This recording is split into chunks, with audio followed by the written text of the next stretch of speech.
بسم الله الرحمن الرحيم قل أوحي إلي أنه استمع نفر من الجن فقالوا إنا سمعنا قرآنا عجبا يهدي إلى الرشد فآمنا به ولن نشرك بربنا أحدا وأنه تعالى جد ربنا ما اتخذ صاحبة ولا ولدا وأنه كان يقول سفيهنا على الله شططا وأنا ظننا أن لن تقول الإنس والجن على الله كذبا وأنه كان رجال من الإنس يعوذون برجال من الجن فزادوهم رهقا وأنهم ظنوا كما ظننتم أن لن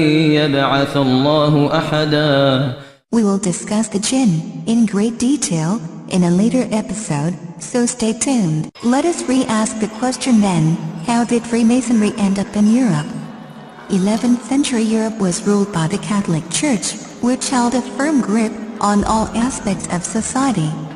This enabled Pope Urban II to wage war on the Muslim Caliphate in Jerusalem, the First Crusade, and on what he called the War of the Cross, to recapture Jerusalem from Muslim rule.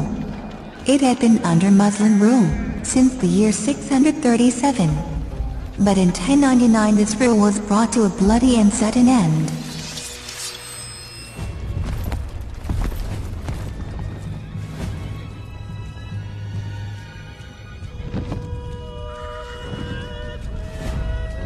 And it was said that the blood ran in the streets, knee-high to the horses.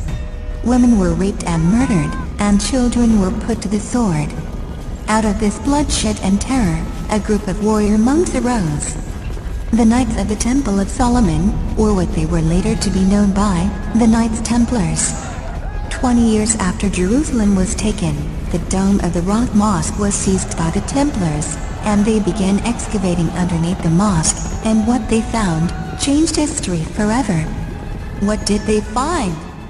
Documents and books of the secret arts of black magic, Kabbalah and the ancient mystery schools.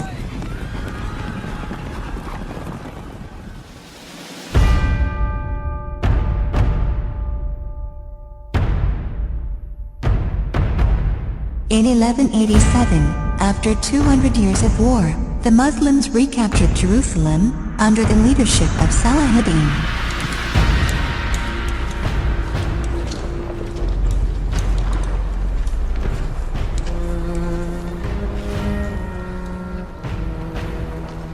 Will you yield the city?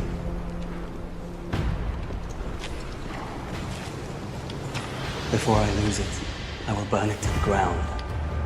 Your holy places, ours, every last thing in Jerusalem that drives men mad. I wonder if it would not be better if you did. You will destroy it? Every stone, and every Christian knight you kill will take 10 Saracens with him. You will destroy your army here and never raise another. I swear to God that to take this city will be the end of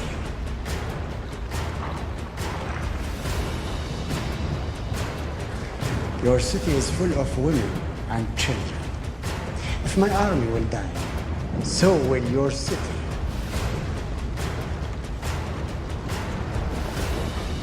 You offer terms, I ask none.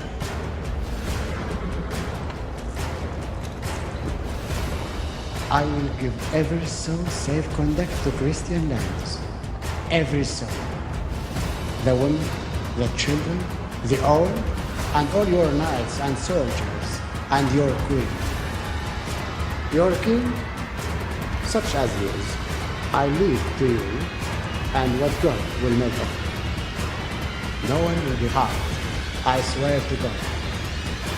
The Christians butchered every Muslim within the walls when they took this city. I am not those men. I am Salahuddin. Salahuddin. Once the Templars arrived back in Europe, they became very wealthy, they became the bankers, and the finances of all the European monarchs. In 1307, or 120 years after their departure from Jerusalem, their secret order was in place and fully operational. Pope Clement VII and King Philip of France accused the Templars of several heresies, including devil worship, black magic, sodomy, and many other mortal sins, which were part of their newfound rituals. The Templars were rounded up, tortured, imprisoned, and put to death. But a few of them managed to escape the same fate of their brethren, and that's when they went underground and changed their identity from the Knights Templars to the Freemasons. They found home in Scotland. King Robert the Bruce was excommunicated by the Pope, so the Knights Templars or Freemasons were welcomed with open arms. Both shared the same enemy, the Catholic Church. In the mid-15th century, the Crusader William Sinclair started construction of Rosslyn Chapel, which is the first landmark of the Freemasons and is supposed to be a representation of Solomon's Temple. Another William Sinclair was the first Scottish Grand Master of Freemasonry at Colwinning Lodge, which is the first Freemasonic lodge, also called the Mother Lodge, or Lodge Number 0.